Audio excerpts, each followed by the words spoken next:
तो स्वागत है आपका पाठशाला में। आज हम बात करेंगे एनर्जी लेवल्स का। तो ये जो डायग्राम हम बना रहे थे इसी के साथ कंटिन्यू में रहेंगे। अब इस डायग्राम में मैं इसका पूरा नहीं बना पाऊंगा, तो कुछ पार्ट में इसमें भी बनाऊंगा। क्या बात है, क्लियर है? तो शुरू करते हैं। तो जैसे कि हमने डेरिवेशन यहाँ तक किया था, जो एनर्जी है कोई भी nth ऑर्बिट में, वो किस पे डिपेंड करता है? इस चीज़ पे डिपेंड करता है। सो अगर तुम निकालना चाहो फर्स्ट ऑर्बिट में energy, that is energy of an electron जब वो फर्स्ट ऑर्बिट में घूम रहा है, तो कितना आएगा एनर्जी फर्स्ट ऑर्बिट में आपके पास? -13.6 बट्टा 1 का स्क्वायर, दैट इज -13.6 ही आएगा। इतना है, नेगेटिव है तो बाइंडिंग नेचर का है। Energy of an electron in second orbit कितना आ जाएगा? ई आपका 2, तो -13.6 डिवाइडेड बाई n स्क्वायर ही है ना, ठीक है, बाई 2 का स्क्वायर, दैट इज 4 -13.6 बट्टा 2 2 ज़ा 4, तो 4 1 ज़ा 4, 4 2 ज़ा 8, 3 4 ज़ा 12, 3.4 इतना आ गया। उसके बाद एनर्जी ऑफ एन इलेक्ट्रॉन जब इनका वैल्यू 3 रहेगा, so energy in third orbit कितना रहेगा? -13.6 डिवाइडेड बाई 3 का स्क्वायर, तो -13.6 बाई 3 3 ज़ा 9, सो 9 2 ज़ा 18 होता है, तो 9 1 ज़ा 9 10 11 12 13, दैट इज़ 4, तो 46 9 में कब आता है? 5 9 ज़ा 45, तो सम सॉर्ट ऑफ 5 9 ज़ा 45, उसके बाद भी वो चलेगा, तो 1.5 तक लिख दिया। डन है क्या? तो इस तरह करके एनर्जी आ रहा है। तो इस तरह करके एनर्जी कम होते एक टाइम में एनर्जी ऑफ एन इलेक्ट्रॉन जब नंबर क्या हो जाए? इन्फिनाइट आ जाए। ये कब पॉसिबल है? जब नंबर इन्फिनाइट होगा, जब रेडियस इन्फिनाइट आ जाएगा, ठीक है। इन्फिनाइट रेडियस में इन्फिनाइट आपका प्रिंसिपल क्वांटम नंबर। डन क्या? क्योंकि एक ही रिलेशन था, दिख रहा है क्या? एक ही रिलेशन है आर का और एन का, दोनों एक दूसरे पे डिपेंड करता है। अगर मैं प्रिंसिपल क्वांटम नंबर इन्फिनाइट लेता हूँ तो इन्फिनाइट का स्क्वायर भी तो इन्फिनाइट ही आएगा, तो इन्फिनाइट, ठीक है। अगर आ जाए तब तुम्हारे पास एनर्जी कितना हो जाएगा? एनर्जी एट इन्फिनाइट लेवल कितना हो जाएगा? -13.6 बट्टा इन्फिनाइट का square, something by infinite is 0 electron volt.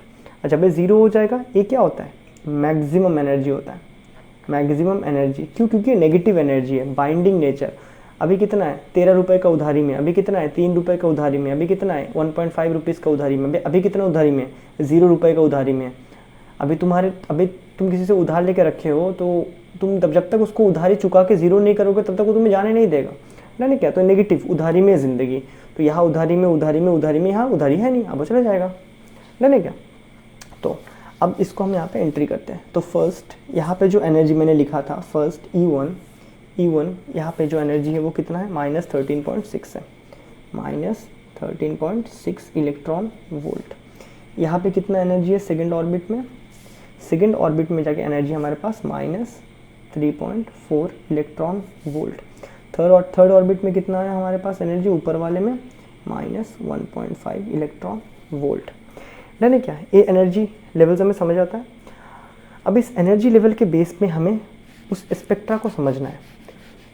Spectra याद करो, स्पेक्ट्रा दो बताया था मैंने, दो स्पेक्ट्रा बताया था मैंने आपको। जो स्पेक्ट्रा था वो दो तरीके का था। एक क्या था? एमिशन, और एक क्या था? एब्जॉर्प्शन। अभी एमिशन में क्या आया था? कलर आया था। एब्जॉर्प्शन में क्या आया था? डार्क आया था। अब ज़रा समझना डार्क वाला। अभी हमारे पास जो यहाँ पे लाइट आता है ना, मान लो कि कुछ वाइट लाइट है, यहाँ हमारे पास जो लाइट आता था उस एक्सपेरिमेंट में, मान लो विबजियोर है, मान लो क्या? विबजियोर है। वाइट लाइट हम डाल रहे थे ना, तो मान लो यहाँ से विबजियोर आ रहा है। अभी तुम बताओ मेरे को, इस वाले स्टेट से अगर इलेक्ट्रॉन को इस वाले स्टेट में जाना है तो कितना एनर्जी उसको एक्स्ट्रा चाहिए? 13 6 ये 3 4 का, इनको माइनस करते, सिंपल सी बात है, दैट इज 13.6 उधारी में से माइनस कर देते 3.4, सो करेंगे तो कितना आएगा 10.2। बहुत ध्यान दो। अब क्या हुआ, यहाँ से जो वाइट लाइट आ रहा था विवजियोर, ये लाइट यहाँ से जब आया ना, देखो यहाँ से भी आ रहा है, यहाँ से भी विवजियोर आ रहा है, यहाँ से भी विवजियोर आ रहा है। अब इसके पास दुनिया भर की फ्रीक्वेंसी के लाइट है, सबके पास अलग अलग एनर्जी है। ये इलेक्ट्रॉन क्या करेगा, हमने क्या पढ़ा है, उसको जब घूमना है एक सर्टेन ऑर्बिट में ही घूमेगा, वहाँ एंगुलर मोमेंटम मेंटेन करना है। एंगुलर मोमेंटम मेंटेन करने के लिए उसको रेडियस मेंटेन करना पड़ता है, वेलोसिटी मेंटेन करना पड़ता है, एनर्जी भी मेंटेन करना पड़ता है। अभी देखो, अभी यहाँ से जो लाइट आया, वाइट लाइट आया, इसके पास बहुत बैंड ऑफ फ्रीक्वेंसी है। अब फ्रीक्वेंसी में से मान लो ये एक रेड वाला आया ना, इस रेड वाले के पास जो एनर्जी था, इस रेड वाले के पास एनर्जी कितना था, 10.2 का था, 10.2 इलेक्ट्रॉन वोल्ट का था। तो ये जो इलेक्ट्रॉन है ना, वो क्या करेगा, इस रेड वाले के एनर्जी को एब्जॉर्ब करेगा, खाली इस रेड वाले के एनर्जी को एब्जॉर्ब करेगा, और एब्जॉर्ब करके वो यहाँ शिफ्ट हो गया। यहाँ तक भेज में घुसा, ये जो इलेक्ट्रॉन है इस खाली रेड वाले के एनर्जी को ऑब्जॉर्ब किया करके यहाँ चले गया। और यहाँ पे जब हम स्क्रीन को डालते हैं तो हमें क्या दिखता है, यहाँ जब हम स्क्रीन को डालते हैं हमें क्या दिखता है कि ये जो सारे लाइट्स है, जो सारे लाइट्स है वो सारे आ रहे हैं, सारे आ रहे हैं, जो लाइट्स है सारे लाइट्स आ रहे हैं। खाली कौन सा लाइट नहीं आ रहा है, खाली ये रेड लाइट नहीं आ रहा है। क्यों ये रेड वाला कलर नहीं आ रहा है, रेड की जगह में क्यों डार्क बना है बताओ।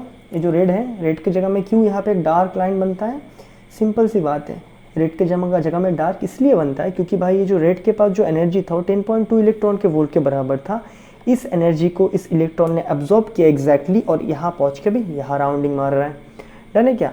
अब इन दोनों के बीच में एनर्जी डिफरेंस और कम है, इन दोनों के बीच में एनर्जी डिफरेंस और कम है। देखो ज़रा कितना है, इसके बीच में 3.4 और 1.5। सो माइनस करेंगे तो ये 2 बन गया, ये बन गया 14, 5, 6, 7, 8, 9, 10, 11, 12, 13, 14, 9, 1। सो इसके बीच में 1.9 है। तो अब क्या होता है, यहाँ पे जो वाइट लाइट आ रहा होता है ना, अब इलेक्ट्रॉन कहाँ है, अब इलेक्ट्रॉन यहाँ पे। अभी यहाँ पे जो वाइट लाइट आता है उसमें से मान लो इसके पास एग्जैक्टली क्या है, इसके पास एग्जैक्टली है 1.9 इलेक्ट्रॉन वोल्ट का एनर्जी। तो इलेक्ट्रॉन क्या करेगा, यहाँ से इस 1.9 को लेके यहाँ जंप कर लेगा, इस ऑर्बिट में जंप करेगा, और हमें यहाँ बाकी सारा कलर दिखेगा, लेकिन ये जो लाइन था ये हमें डार्क दिखेगा। क्यों, क्योंकि इसको, इस लाइट को एब्जॉर्ब करके इलेक्ट्रॉन ऊपर जंप करता है। क्या ये बातें क्लियर है, डन है क्या। तो अभी हम यहाँ पे इस चीज़ को एक्सप्लेन करते हैं यहाँ पे, दैट इज़ किस में, एब्जॉर्प्शन स्पेक्ट्रा में। एब्जॉर्प्शन स्पेक्ट्रा में होता क्या था असल में,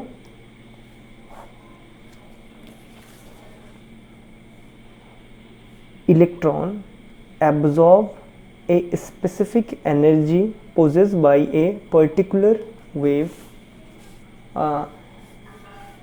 Electron absorb the energy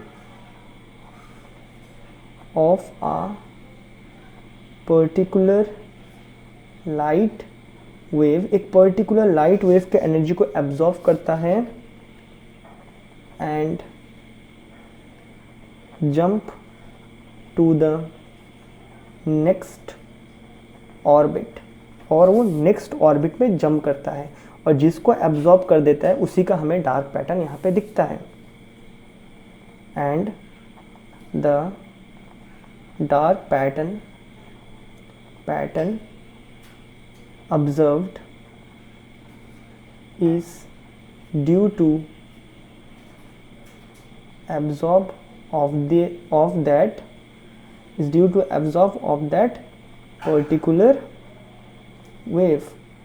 अब हमें वहाँ पे डार्क क्यों दिखता है, क्योंकि वो पर्टिकुलर वेव को एक एटम एब्जॉर्ब कर लेता है। इसीलिए हाइड्रोजन में याद है ना, यहाँ एक आया था, फिर यहाँ एक आया था, फिर नज़दीक नज़दीक आते गया था। क्यों नज़दीक नज़दीक, क्योंकि इनके बीच में एनर्जी डिफरेंस कम है। डन है क्या। तो ये बातें क्लियर है। तो ये तो हमें एब्जॉर्प्शन स्पेक्ट्रा समझ आया। अभी अब एमिशन स्पेक्ट्रा की समझते हैं। तो एमिशन स्पेक्ट्रा क्या कहते हैं, जब हम इसको एक्साइट करता है ना, जब हम लोग इसको एक्साइट करते हैं तो इलेक्ट्रॉन क्या हुआ, एनर्जी को गेन किया, एक्साइटेशन, इलेक्ट्रोमैग्नेटिक वेव एक्साइटेशन से एनर्जी को गेन किया, और सपोज यहाँ चले गया। यहाँ जाने के बाद जब वो यहाँ घूमता है तो उसको पता चलता है कि यहाँ ऑलरेडी एक इलेक्ट्रॉन है और जो घूम रहा है। तो ये क्या करता है, अभी हम लोग एमिशन की बात कर रहे हैं, ठीक है, अभी हम लोग एमिशन की बात कर रहे हैं, एमिशन स्पेक्ट्रा की बात कर रहे हैं। जब वो यहाँ पे घूमता है हमें पता चलता है कि हाँ यहाँ पे तो ऑलरेडी एक इलेक्ट्रॉन घूम रहा है। देखो इलेक्ट्रिक फील्ड से एनर्जी गेन किया, जंप करके यहाँ पहुँच गया। डन है। अभी देखो इलेक्ट्रिक, समझना ज़रा, बहुत इंपॉर्टेंट, इलेक्ट्रिक फील्ड एक एनर्जी का सोर्स है, उसके पास कोई कलर नहीं है। समझ रहे हो ना, इलेक्ट्रिक फील्ड एक एनर्जी का सोर्स है, उसके पास कोई कलर नहीं है। अगर इलेक्ट्रिक फील्ड के पास कलर होता तो यही वाला बनता। इलेक्ट्रिक फील्ड एक एनर्जी का सोर्स है, उसके पास कोई कलर नहीं है। यहाँ पे क्या है, इलेक्ट्रिक फील्ड है, कोई कलर नहीं है। इलेक्ट्रिक फील्ड ने एनर्जी दिया, इलेक्ट्रॉन जम करके यहाँ पहुँचा। पहुँचने के बाद इलेक्ट्रॉन को क्या पता चलता है कि भाई उसको एक सर्टेन स्पेसिफिक एनर्जी दिया जाता है। देखो इलेक्ट्रिसिटी अगर सप्लाई करता है तो कंटिन्यूस 20 वोल्ट तो 20 वोल्ट ही देगा वो, उससे सब देगा नहीं। समझ रहे हो क्या, तो 20 वोल्ट में जितना एनर्जी पोटेंशियल क्रिएट होगा उतना ही है। अब यहाँ से कंटिन्यूस इलेक्ट्रिक फील्ड आ रहा है, क्योंकि ये फील्ड है, एनर्जी है, तो 20 वोल्ट इसको सप्लाई हुआ। जैसे ही 20 वोल्ट सप्लाई हुआ, सपोज जम करके यहाँ पहुँच गया। पहुँचने के बाद इसको पता चला, अरे भाई यहाँ पे तो एक और इलेक्ट्रॉन घूम रहा है। जैसे इसको पता चला एक और इलेक्ट्रॉन घूम रहा है, तो ये इलेक्ट्रॉन ने क्या बोला, भाई तुम गलत जगह में आ गए हो, अपने जगह में जाओ। तो ये क्या करता है, यहाँ से कूद के यहाँ आता है। जब वो यहाँ से कूद के यहाँ आता है तब क्या करता है, तब यहाँ से यहाँ एक फोटोन बनाता है। वो फोटोन बना के बाहर फेंकता है, जैसे ही फोटोन बाहर निकलता है वो बन जाता है एक इलेक्ट्रोमैग्नेटिक वेव। क्या बात है, क्लियर है? जैसे ही बाहर निकलता है बन जाता है एक इलेक्ट्रोमैग्नेटिक वेव। अब इस फोटोन का एनर्जी कितना होता है, h न्यू होता है। वो किस पे डिपेंड करता है, अभी कितना है, अभी कितना है माइनस पहले कितना था, पहले कितना था। अब ये दोनों के दोनों एनर्जी क्या है, नेगेटिव नेचर के हैं, दोनों के दोनों नेगेटिव नेचर की एनर्जी है। तो h न्यू जो आपका एनर्जी बनेगा यहाँ पे कितना बनेगा, -E1 प्लस E2। तो h new is equal to E2 minus E1। तो h new is equal to E2 कितना है यहाँ पे -3.4 माइनस E1 कितना है -13.6। तो इसको करोगे तो तुम्हारे पास वही एनर्जी निकल आएगा, दैट इज़ 10.2 इलेक्ट्रॉन वोल्ट। और यहाँ से जब ये फोटोन निकलता है तो वही वाला फोटोन यहाँ पे आके क्या बनाता है, एक कलर बनाता है। पल्ले पड़ा क्या, सेम यहाँ से भी जब ऐसा होता है तो यहाँ एक कलर बनता है, बाकी कलर नहीं बनता है। क्यों नहीं बनता है, क्योंकि भाई क्या बोलते हैं, इलेक्ट्रिक फील्ड है, पोटेंशियल है। पोटेंशियल में कब से कलर होने लगा, वो तो बस एक एनर्जी का सोर्स है, डन है क्या। और उससे इस केस में जब लाइट आता है तो लाइट के अंदर एनर्जी होता है, तो उसमें से पर्टिकुलर एक को एनर्जी को एब्जॉर्ब करके यहाँ से कूद जाता है, डन है क्या। और इलेक्ट्रिक फील्ड के केस में क्या है, पोटेंशियल के केस में यहाँ पोटेंशियल आता है, तो एक पर्टिकुलर पोटेंशियल एक पर्टिकुलर सप्लाई दे रहा होता है, उस पर्टिकुलर में अगर वो मिल जाएगा तो कूदेगा, नहीं तो नहीं कूदेगा, डन है क्या। क्या हमें यहाँ तक बातें क्लियर होता है। तो ये था आपका बेसिकली एनर्जी लेवल्स। और इसमें लिख लेते हैं एमिशन स्पेक्ट्रा के बारे में एक बार, एमिशन स्पेक्ट्रा। तो यहाँ क्या लिखेंगे, electron absorbs energy from the potential source. Potential source से एनर्जी को एब्जॉर्ब करता है and jump to the next orbit. Potential source यह लिख देते हैं, if energy is sufficient, if energy is sufficient, sufficient energy है तो it jump to the next orbit, but there was already an electron revolve, so it comes to the lower energy state। इस higher energy state में already एक electron घूम रहा था, -3.4 ज़्यादा है कंपेयर टू -13.6, बताया था नेगेटिव नंबर है, इसमें ऑलरेडी एक जन घूम रहा था। तो ये क्या करता है, दोबारा अपने कम एनर्जी के स्टेट में आ जाता है। Electron revolve, so it comes to the lower energy state by losing a photon. पढ़ पड़ा, तब एक यहाँ से एक फोटोन को लूज करके आ जाता है, उसी का कलर हमें यहाँ पे दिखता है। तो इसका मतलब है एब्जॉर्प्शन और एमिशन स्पेक्ट्रा हमें अभी बढ़िया से समझ आता है इस एनर्जी लेवल्स के बेस में। अब मैंने तुम्हें बताया था एब्जॉर्प्शन स्पेक्ट्रा को बनाने के लिए फर्स्ट इसको किसने स्टडी किया था, बालमान ने स्टडी किया था, फिर पास्चन आए, लाइमन आए, ब्रैकेट आए, फंड आए, ठीक है। तो ही सेम चीज़ एब्जॉर्प्शन और एमिशन स्पेक्ट्रा को एक और बार एंडिंग में हम पढ़ लेंगे। तो अभी देखो मेन मुद्दा क्या क्रिएट हुआ, आप एब्जॉर्प्शन स्पेक्ट्रा बोलो या एमिशन स्पेक्ट्रा बोलो, है तो वो एक ही चीज़। जब लाइट आता था, जब लाइट एनर्जी सोर्स था, तो लाइट के अंदर में से एक पर्टिकुलर वेवलेंथ को खींच के निकालता था और यहाँ पे डार्क बनाता था क्योंकि उसको ले लेता था। और अगर वो एमिशन है तो एमिशन में क्या है, इलेक्ट्रिक फील्ड ने उसको एनर्जी, पोटेंशियल ने उसको एनर्जी सप्लाई किया, वो कूद के ऊपर गया, जब यहाँ गया पता चला भाई यहाँ पे तो ऑलरेडी एक जन घूम रहा है, तो वो नीचे आ जाता है, निकालते हैं। और दोनों में क्या है, अगर एमिशन है तो इतना एनर्जी का लाइट को एमिट करेगा, इतना एनर्जी का फोटोन को एमिट करेगा। अगर एब्जॉर्प्शन है तो उतना ही एनर्जी के फोटोन को एब्जॉर्ब करेगा। डन है क्या? तो यहाँ पे अगर हम एक नोट ले लें, self note in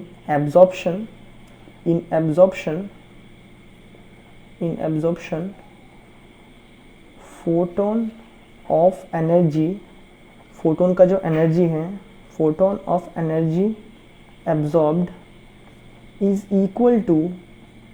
equal to photon of energy emitted. अगर हम बात करें एमिशन हो या अब्जॉर्प्शन की हो, जितना एनर्जी का फोटोन को एब्जॉर्ब करके वो ऊपर कूदता है एब्जॉर्प्शन में, अगर हम एमिशन देखें तो उतना ही एनर्जी के फोटोन को बाहर फेंक के आ जाता है नीचे तुम्हारे ग्राउंड स्टेट में। क्या ये बातें क्लियर है? यहाँ तक हमें समझ आया। और जैसे कि हमने बात किया था एब्जॉर्प्शन स्पेक्ट्रा बालमान ने बनाया था, फिर हमारे पी फंड आए, पास्चन आए, ब्रैकेट आए, अलग अलग सोर्स को यूज़ करके। तो सिमिलरली अभी हमें पता है एब्जॉर्प्शन बोलो या एमिशन बोलो, one at another hand same है।